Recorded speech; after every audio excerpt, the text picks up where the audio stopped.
तो जय हिंद मेरे प्यारे सभी साथियों, आज हम आप लोग को अपने ऑनलाइन पिक्की प्लेटफॉर्म पर स्वागत करता हूं। तो इसमें हम लोग जानेंगे कि जो अपना ये ऑनलाइन जो पिक्की प्लेटफॉर्म है, इसमें कैसे हम लोग अपने ऑब्जेक्टिव के माध्यम 2025 में फाइनल एग्जाम क्वेश्चन को टच करें। तो सबसे पहले हम लोग देखेंगे क्या चेहरा फ्रेश आ रहा है, देखे तो चलिए सबसे पहले चलते हैं क्वेश्चन नंबर 1 देखेंगे, ध्यान से सुनिएगा। कंपार्टमेंटल एग्जाम 2025 है।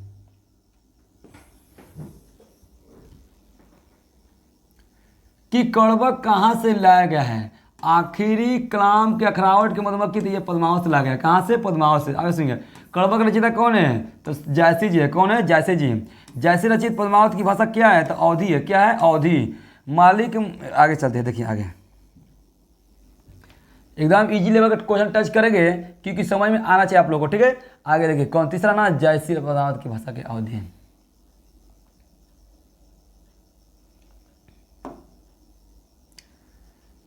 मलिक मोहम्मद जैसी किस परंपरा के कवि है? सगुण कृष्ण भक्ति परंपरा के, सगुण राम भक्ति परंपरा, ये प्रेमाओं का परंपरा क्या है? प्रेमानक काव्य का परंपरा है।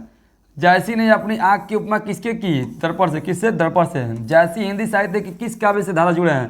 प्रेम मार्गी से। कौन से? प्रेम मार्गी शाखा से। आगे 8 नंबर 7 नंबर देखेंगे।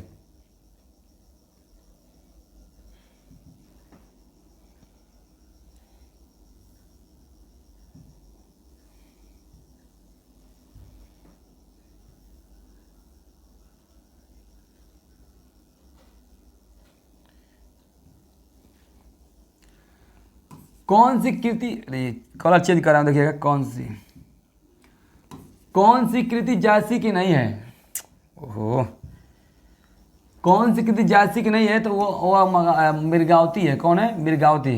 पद्मावत किसकी रचना है? पद्मावत किसकी रचना है? तो जैसी की है। किसकी है? जैसी की। अब चलते हैं आगे, देखिएगा 8 को 9 नंबर, इधर आइए 9 नंबर। 8 के बाद 9 नंबर डिस्कशन करेंगे, क्वेश्चन द 9, ठीक है। आइए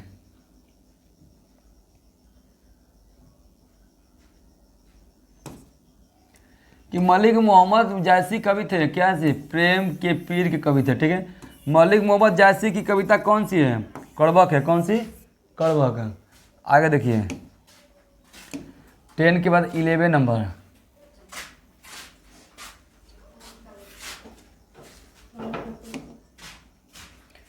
जायसी का जन्म किस प्रदेश में हुआ था? उत्तर प्रदेश में। कहाँ? उत्तर प्रदेश। जायसी किस तरह के कवि थे? जायसी किस कवि थे? सूफी कवि थे। कैसी? सूफी कवि थे। आगे देखिए, आगे देखेंगे 12 के बाद 13 नंबर निकालना मत, बोल देना। 12 के बाद 13 नंबर। जायसी के पिता क्या का नाम क्या था? शेख ममरेज। जायसी थे क्या चाहिए? फकीर थे। क्या थे? फकीर थे। जैसे क्या थे? फकीर थे। जैसी फकीर थे। जैसी क्या थी? फकीर थे। आगे देखो अटैच करते रहना क्वेश्चन को, जब तक तोड़ेगा नहीं तब तक छोड़ेगा नहीं रे बाबुआ। देखा सा। आगे सुनो, जायसी के काव्य का मुख्य रस क्या है? श्रृंगार रस। क्या है? श्रृंगार रस। जायसी ने रत्नसेन तथा पद्मावत की कथा की किस प्रकार का जोड़ा है? तो वो है रक्त रूप के लोई में। वीडियो में रहने दो। आगे देखेंगे 16 के बाद 17 नंबर, इधर है 17 नंबर, इधर आएंगे। जब तक तोड़ेंगे नहीं रे बाबा तब तक छोड़ेंगे नहीं, क्योंकि PDF wise the question answer को सॉल्यूशन हम लोग करेंगे कि जायसी ने किस दोष को युक्त होते हुए भी गुणवान है? नेत्र दोष। कौन सा दोष? नेत्र दोष। ध्यान दीजिएगा, नेत्र दोष। जायसी का काव्य किस प्रकार का गंभीर व्यापक है? संसद है। हो देखेंगे संसद की भांति। किसकी? संसद की भांति। किसकी भांति? संसद की भांति। तू इधर आवा हो देखो। आगे देखो समुद्र की भांति। आगे देखेंगे 19 नंबर। कौन सा मुन्ना? 19 नंबर। कौन सा मुन्ना? 19 नंबर देखेंगे कि इनमें से प्रेम के पीर कवि कौन है? जैसी जी। कौन से? जैसी जी हैं। जैसी जी के गुरु का क्या नाम था? यानी कि उनका नाम था ऑप्शन A और B दोनों, मतलब A और B दोनों, यानी कि शेख मोहिउद्दीन नहीं है, सैयद अशरफ जहांगीर, ये दोनों थे। इसके मतलब D सही होगा। क्या होगा? D सही होगा। आगे देखो, देखते रहो, जब तक तोड़ेगा नहीं तब तक छोड़ेगा नहीं। 20 के बाद 21 नंबर। 20 के बाद 21 नंबर देखते रहे। 21 नंबर, निम्नलिखित में कौन सी जायसी की रचना नहीं है? रचना है वो इनमें सभी है, यानी चंपावत भी है, होलीनामा भी है, इतनावा भी है। जैसी जी को हुआ था क्या चीज़, चेचक। क्या हुआ था, चेचक। जैसी को क्या हुआ था, जैसे क्या होता, चेचक हुआ था। क्या होता, चेचक। तो देखिए सपने अगर उजागर करना है तो कैसे भी करके उजागर करना ही पड़ेगा, क्योंकि अपने आप में अगर सपने को पूरा करना है तो सोने से नहीं, सपना को पूरा करने के लिए मेहनत तो करना ही पड़ेगा। आगे देखेंगे 23 नंबर। जायसी जी का निधन हुआ था कब, 1512 के पता चला। इसका आंसर 1548 होगा, सी होगा। क्या होगा, सी। ठीक है। पठित, इसको थोड़ा ऊपर करो। हाँ ना देखो मुन्ना। पठित पाठ के आधार पर काला धब्बा का संबंध किससे, चंद्रमा से है। किससे, चंद्रमा से। ऑप्शन नंबर ए होगा। क्या होगा, ऑप्शन नंबर ए, चंद्रमा से है। सब 24 के बाद 25 ने इधर आइए 24 को 25 नंबर, 25।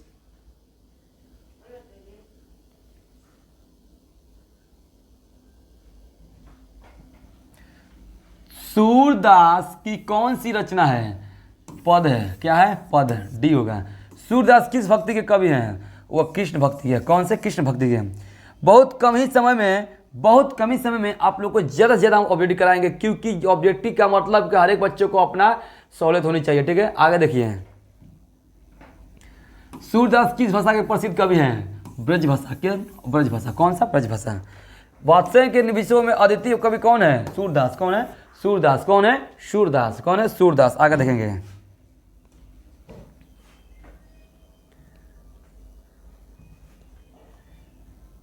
अट्ठाईस के बाद 29 नंबर।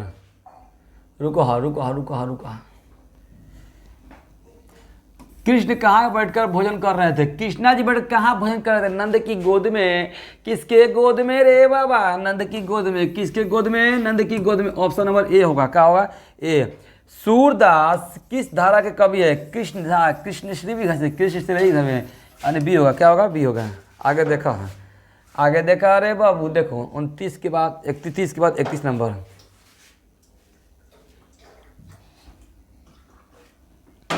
प्रस्तुत प्रथम पद में कृष्ण को किसको सूचना दी जाती है, किसको सूचना देती है, वो है भोर होने की। पहले प्रथम में सूचना दी जाती है किसको, तो कृष्ण जी को भोर का तारा उग गया, उठ जाओ। क्या करो, उठ जाओ। तो सी होगा। क्या होगा, सी। आगे आइए। इसको थोड़ा सा इधर घुमाएंगे तो अच्छा लगेगा ना, देखो तो बड़ा अच्छा लगेगा। कि सूरदास हिंदी की साहित्य के किस काल कवि हैं, भक्ति काल। कौन है, भक्ति काल। कौन है, भक्ति काल। आगे देखो, आगे क्या फोकस में लाइट आ रहा है, देखिए तो, और बना रहा है कि ठीक है। चलिए आगे चलते हैं।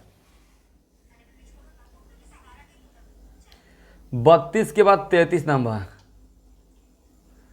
32 के बाद 33 नंबर।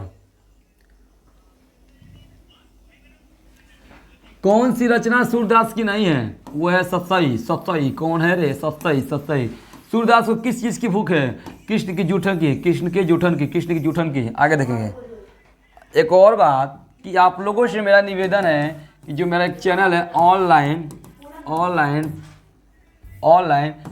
PKG क्लासेज है, आप लोगों से मेरा विनती है, आग्रह है कि मेरे जो चैनल है इसको आप लोग सब्सक्राइब कर दीजिए, क्योंकि आपका सपोर्ट हमारा आशीर्वाद बनेगा। ध्यान दीजिएगा, ये सपोर्ट कीजिए मेरा, जल्द से जल्द मेरे को 1000 सब्सक्राइब तक पहुँचाइए, क्योंकि आपके सपोर्ट से हम आगे बढ़ सकते हैं। तो आगे बढ़ते हैं हम लोग, देखेंगे। कहते हैं ना कि जब तक ना संघर्ष हो तब तक ना संघर्ष नित्य चैन को त्यागो तुम, अब बिना संघर्ष का मेहनत को हार नहीं मान सकते हैं, इसीलिए वो भी करना अनिवार्य है, संघर्ष करते रहो। सूरदास को किस चीज़ की भूख है, कृष्ण की जूठन के। मतलब कि जो सूरदास जी हैं कृष्ण जी का जूठा करना चाहते हैं, उनका जूठा भोजन करना चाहते हैं। क्या चाहिए, जूठा भोजन। सूरदास की अनुमानित जन्म तिथि क्या है, 1948 है। 1948। आगे देखो। हाँ सब 1448 है। 1448 बाबू रे, क्या चेहरा प्लाइट आ रहे हैं मेरा, कोई दिक्कत ही है ना। तो चलिए, चेहरा प्लाइट आए चाहे न आए, चेहरा प्लाइट आए चाहे न आए, लेकिन इस पर लाइट आना चाहिए, क्योंकि आप सभी को दिखना है। ठीक है, आगे बढ़ते हैं।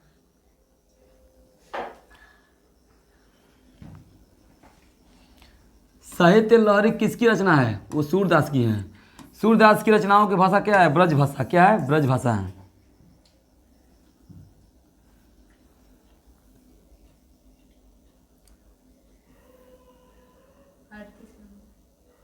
38 नंबर। फोकस थोड़ा सा कम कर दे रहे हैं क्योंकि बच्चे लोग को दिखाई नहीं दे रहा है। अब ठीक है, सूरदास के सूरदास के गुरु का नाम क्या था? बल्लभाचार्य। कौन थे? बल्लभाचार्य। भगवान श्री कृष्ण किसको पूजा कर देते हैं? सूरदास को। किसको? कृष्ण को। 39 के बाद 40 नंबर।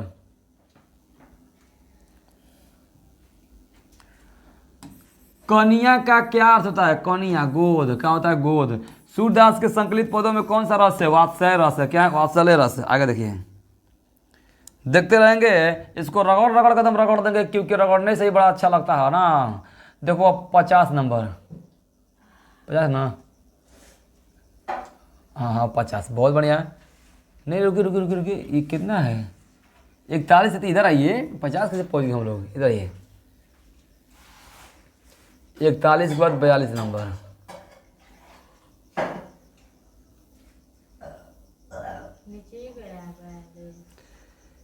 आइए 42 नंबर। कितना खाका मोटा। सूरदास किस मार्ग के दीक्षित हुए हैं? वो पुष्टि मार्ग हैं। निम्नलिखित में कौन सा कवि अष्टाछाप की नहीं है? जायसी है। कौन? जायसी है। 44 नंबर देखेंगे।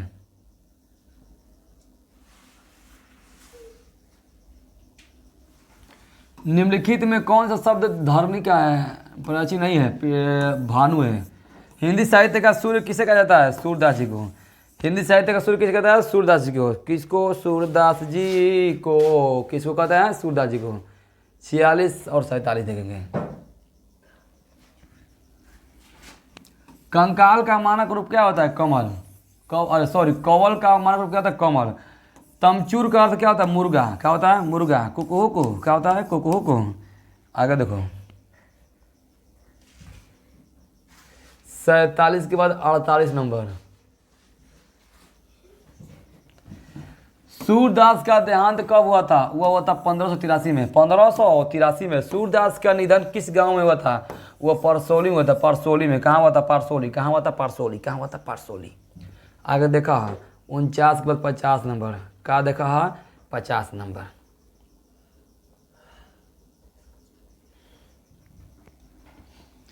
तुलसीदास का जन्म किस प्रदेश में हुआ था? उत्तर प्रदेश में। काशी में कितने वर्ष तक रहकर तुलसीदास ने शिक्षा प्राप्त की? 15 वर्षों तक। काशी में तुलसीदास जी 15 वर्षों तक रहकर शिक्षा प्राप्त की थी। कितने वर्षों तक? 15 वर्षों तक। आगे देखिए 52 नंबर।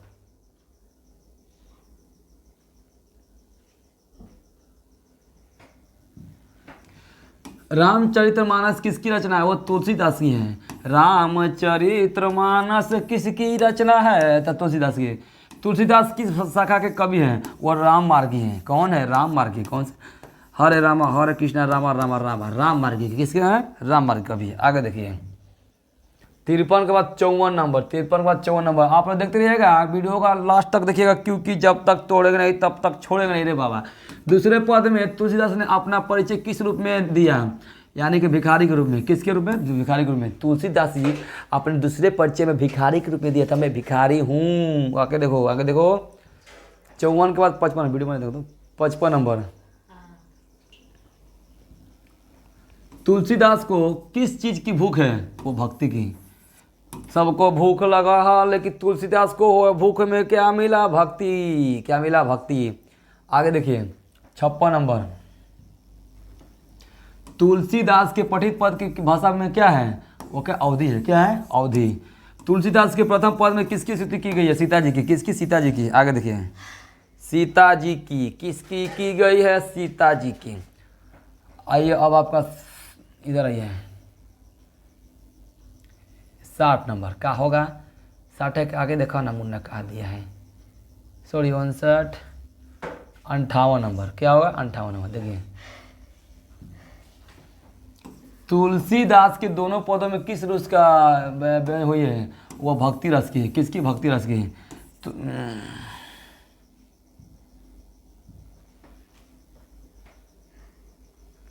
59 के बाद 60 नंबर।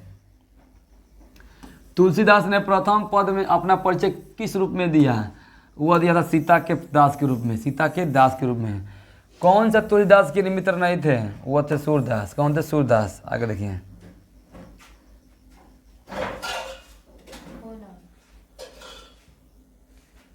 61 नंबर को मिट गए। कौन सी रचना तुलसीदास की है? विनय पत्रिका।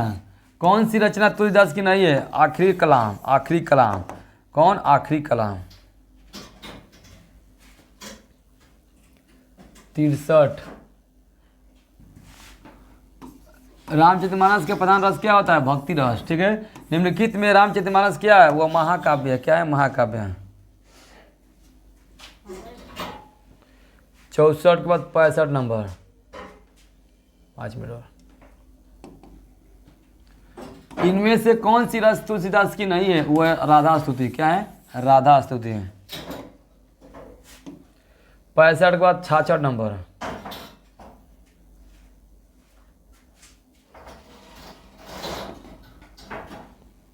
मानक की रचना का समय क्या है? वह संवत 1931 है। रामचरितमानस की भाषा क्या है? वो अवधी है। क्या है? अवधी है। 67 के बाद 68 नंबर देखेंगे।